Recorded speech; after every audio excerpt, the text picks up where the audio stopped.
आपके मन में कोई डर हो और वो डर घर कर गया और अब आप चाहते हैं कि शत्रु भय नहीं हो, ये संकट नहीं हो, मेरे जीवन में परेशान नहीं हो, ये प्रार्थनाओं को विशेष करके शनिवार के दिन करना चाहिए, क्योंकि शनि ग्रह की ऊर्जा शनिवार के दिन अधिकतर पृथ्वी के नजदीक विशेष रूप से प्रकट होती है। तो उस दिन किए हुए प्रार्थनाओं में निर्भयता प्राप्त होती है। अगर शनिवार के दिन आपको कोई डर संबंधी, दुख संबंधी, शत्रु भय संबंधी प्रार्थना करनी है, विशेष करके शनिवार को अपने इष्ट देवता कुल देवता की पूजा करके वहां प्रार्थना करोगे शनिवार के दिन, तो आप देखोगे इसीलिए लोग शनि को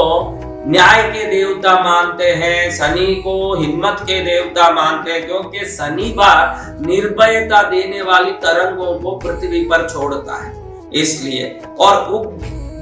अपने बल को बढ़ाना है, पराक्रम बढ़ाना है, आरोग्य बढ़ाना हो, खास करके जिनके घुटने दुखते हो, शरीर में बीमारी घड़ी घड़ी लगती हो, इम्यूनिटी कम हो, इन्फेक्शन घड़ी घड़ी आती हो, रविवार के दिन अपनी इष्ट की पूजा विशेष रूप से करें तो वो ज्यादा फायदा करता है। और जो शांति चाहते हैं, घर में अशांति है, परिवार में एकता नहीं है, बच्चे कहने नहीं मान रहे हैं, कोई आउट ऑफ लाइन है, तो अपने कुल देवी इष्ट देवता की पूजा सोमवार के दिन करें। आप उस दिन प्रार्थना करें तो शांति लाने में चंद्र का बहुत महत्वपूर्ण भाग है। आप देख सकते हैं कि जिस दिन चांद नहीं होता है,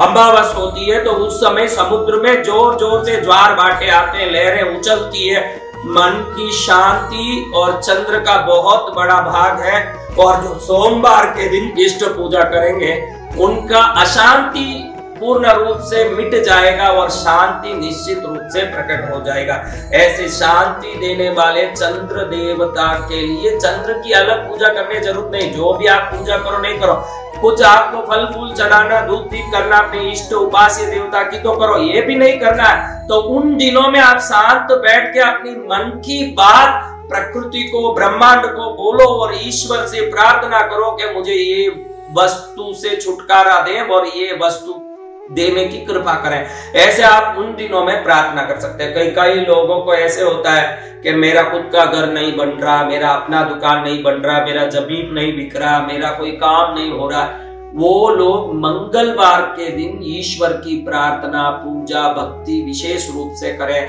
मंगलवार के दिन अपनी साधना बढ़ाएं, मंगलवार के दिन सेवा पूजा करें, तो ये बढ़िया है। अब कोई भी काम सफल होना हो, मैं समझता नहीं हूं महाराज के मंगल बुध क्या होता है, गुरु शुक्र क्या होता है, शनि रवि क्या होता है, मैं ये बिल्कुल नहीं समझता महाराज। मेरे लिए क्या करना, आप जिस वार में जन्मे हैं उस वार में, कोई हर व्यक्ति 7 दिनों में एक दिन में जन्मा होगा, उससे बार तो कोई पैदा होने से रहा, 8वां वार तो कोई रहा नहीं, और उसी बार में आपका जन्म वार कौन सा, सोम मंगल बुध गुरु शुक्र शनि रवि, उन दिनों में आप अपनी मन की बात ईश्वर को बोलोगे तो वो दिन आपके लिए विशेष दिन है, क्योंकि भगवान ने, प्रकृति ने, ब्रह्मांड ने, भगवान को मानो तो भगवान, प्रकृति को मानो तो प्रकृति, ब्रह्मांड को मानो तो ब्रह्मांड, किसी को भी मानो, वो वस्तु आपको इस दिन क्यों इस धरती में भेजी, उस दिन से आपका कोई ना कोई संबंध है, इसलिए उस दिन भेजी। वो दिन, उस दिन आप प्रार्थना करो। वो तिथि जिस दिन आप जन्म लिए, कई लोग अंग्रेजी तारीख को जानते हैं, मैं अप्रैल 14 को जन्मा भाई, तू वो मान तो ठीक है, या हम भारतीय परंपरा से महीना मानते हैं, चैत्र महीने की शुक्ल पक्ष की अष्टमी तिथि, ऐसे आप मानते हो, तो उस तिथि को, उस पक्ष को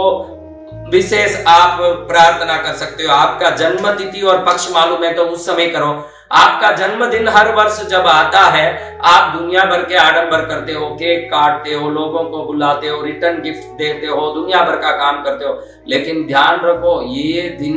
दुनिया को बुला के आडंबर करने का दिन नहीं है। इस दिन में आपको बिल्कुल अकेले रह के आगे के जीवन के लिए पूरी ऊर्जा इकट्ठा करने और पहले के जीवन को धन्यवाद बोलने के लिए भगवान ने जो दिन दिया, मैं आज तक जो आनंद आपने दिया, आज के तारीख में धन्यवाद देता हूं, क्योंकि आज मेरा जन्म आपने कराया था, इस दिन में कराया था, आज तक मुझे आपने जो धन दौलत सुख भोजन शांति कपड़ा घर परिवार दिया, उसके लिए thank you very much my God. और उसके बाद जो आगे की जिंदगी आएगी ये बहुत बड़ी है वो जिंदगी। उस जिंदगी में आप जो जो मुझे देने वाले हैं और जो जो मैं चाहता हूं उन सब के लिए मैं आपको नमस्कार करता हूं। ऐसे जो जन्मदिन आता है उस दिन शांति से अकेला बैठ के, जिसको मार्च 31 तारीख आ जाती है तो हर व्यापारी ईयर एंडिंग आ